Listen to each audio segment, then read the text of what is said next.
Baik, apa pula makna sahur dan rahsia di sebalik sahur ni pula? Sahur ni pula, yang kita cakap sahur-sahur ni, dia daripada perkataan sahar. Huruf sin, ha, ro, sahar.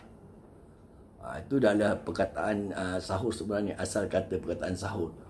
Bermakna waktu singkat menjelang. Menjelang subuh. Itu dia, waktu singkat menjelang subuh. Bukan pukul 1, 2 pagi tau. Dia waktu singkat ni mungkin dalam sekitar setengah jam sebelum subuh mungkin. Lebih kurang macam itu. Kalau waktu subuh kita pukul 5.40 lah taruh. Bermakna dalam pukul 5 suku sampai 5.40 itu dia waktu-waktu singkat dia. Itu waktu yang dikatakan sahur. Kalau kita makan sahur selalu pukul 1-2 pagi, itu belum kategori waktu-waktu yang singkat lagi tu. Kan? Itu bukan waktu sahur yang dimaksudkan. Sahur ni dia singkat. Boleh jadi 30-40 minit sebelum subuh. Lebih kurang gitu. Jadi kita nak kena manfaatkan waktu 30-40 minit tu. Apa yang kita lakukan? Biasanya sebelum waktu subuh ni, dalam jangka 30-40 minit sebelum tu, apa kita buat? Kita makan je. Kan? Okay, jadi selain daripada aktiviti makan sahur ni, banyak lagi aktiviti yang kita boleh buat. Kita boleh beristighfar, kita boleh berdoa selepas waktu sahur. Sebab itu para ulama dahulu pun diorang bijak tau kan.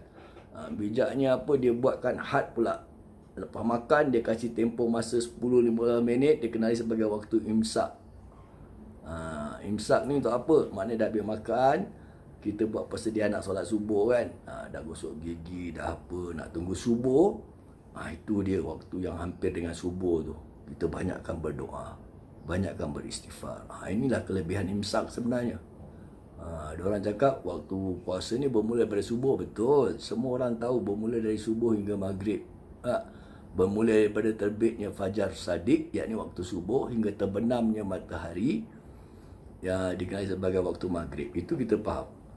Tapi yang saya kata keberkahan dia ni, yang saya nak kongsi ni adalah keberkahan pada waktu sahar tu. Sahar ni waktu yang hampir dengan waktu subuh. Sebab tu kita dah habis makan, kita ada masa 10-15 minit lagi daripada imsak tu nak pergi ke subuh. Itulah waktu yang terbaik untuk kita perbanyakkan beristighfar kepada Allah Subhanahu Taala, banyakkan berdoa, kan, banyakkan berzikir dan sebagainya. Lakukan apa saja aktiviti yang hampir subuh itu dikenali sebagai sahar, atau lebih dikenali sebagai sahur tadi. Nampak tak? Kita selalu dah makan, kita nak berhenti genak-genak waktu subuh baru kita nak berhenti. Sebenarnya para ulama kita yang terdahulu, diorang lebih bijak. Diorang aturkan waktu imsak ni supaya kita dapat persediaan membuat aktiviti waktu sahar tu. Aktiviti apa? Yang macam saya katakan tadi. Perbanyakkan berdoa, perbanyakkan berzikir dan beristighfar kepada Allah Subhanahu Wa Taala. Baik. Seluruh aktiviti yang kita lakukan pada waktu sahar ni, kan, ianya juga dikenali sebagai sahur. Waktu yang hampir ni, apa saja aktiviti yang kita lakukan di pertengahan ni, kan, penghujung sampai ke waktu subuh tu, semua yang kita buat, kita makan ni pun dikira sahur, kan. Dalam waktu sahur kita berzikir dan berdoa, beristighfar ni pun dalam waktu sahur, yang dikenali sebagai sahar tadi. Penghujung malam, ataupun yang hampir dengan waktu subuh.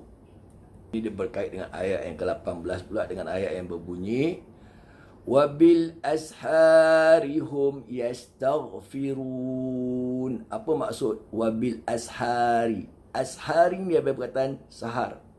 Yang tadi saya kata sinhara, sahar. Sahar ni adalah perkataan yang sahur tadi tu. Ni dia. Pada waktu akhir malam sebelum fajar. Ni dia. Sahar ni adalah pada waktu akhir malam sebelum waktu fajar, maknanya sebelum waktu subuh. Mereka selalu beristighfar kepada Allah Subhanahu Wa Taala, yakni memohon ampun kepada Allah Subhanahu Wa Taala pada waktu sahur. Hari ni kita kena muhasabah diri kita. Selama ni kita bangun pagi ni, bangun sahur selama 20 malam. Ni dah nak masuk 10 yang terakhir kan, yang 10 yang kemarin tu. Ada tak kita bangun sahur pada waktu malam tu, penghujung malam mungkin pukul 4, 4.30 kita terus beristighfar kepada Allah SWT. Ataupun bangun je terus pergi dapur. Kita buat persiapan untuk nak bersahur makan pula. Ni kena duduk ni, kena renungkan. Lebih-lebih lagi 10 malam terakhir. Kita kena upgrade sikit. Kalau kita tak pernah buat pada 20 malam pertama, kita kena upgradekan untuk buat sekurang-kurangnya pada 10 malam terakhir ni. Kita kena all out. Boleh? Bangun sahur, makan dulu pun tak apa. Bukan tak boleh, nanti dah biar makan dah apa, banyakkan beristighfar. Sementara tunggu waktu subuh. Mohon pengampunan daripada Allah SWT. Sebab bukan saya suruh. Ini Allah SWT sendiri yang perintah. Dia terangkan dalam Al-Quran. Nampak tak?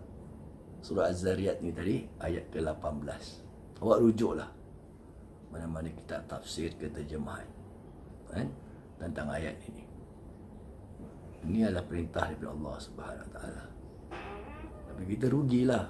Sebab saya bilang, kita antara rugi kita yang ketiga tadi adalah rugi kita bila kita bangun sahur, kita tak pernah nak beristighfar kepada Allah SWT.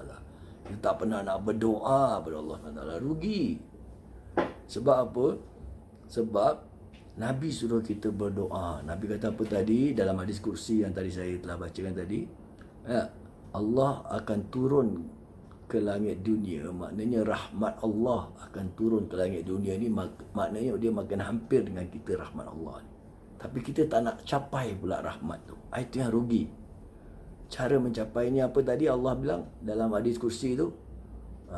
Dia bilang apa? Dia bilang, sesiapa yang berdoa kepadaku akan aku perkenankan doanya. Sesiapa yang memohon pengampunan kepadaku akan aku ampunkannya. Sesiapa yang meminta kepadaku akan aku beri. Minta doa. Doa nak baca apa ni Ustaz? Baca Melayu boleh. Cakap apa yang awak nak. Cakap Melayu pun Allah faham. Ini antara kerugian lah. Yang ketiga, kita jarang ambil waktu sahur ni untuk dimanfaatkan sebaik mungkin.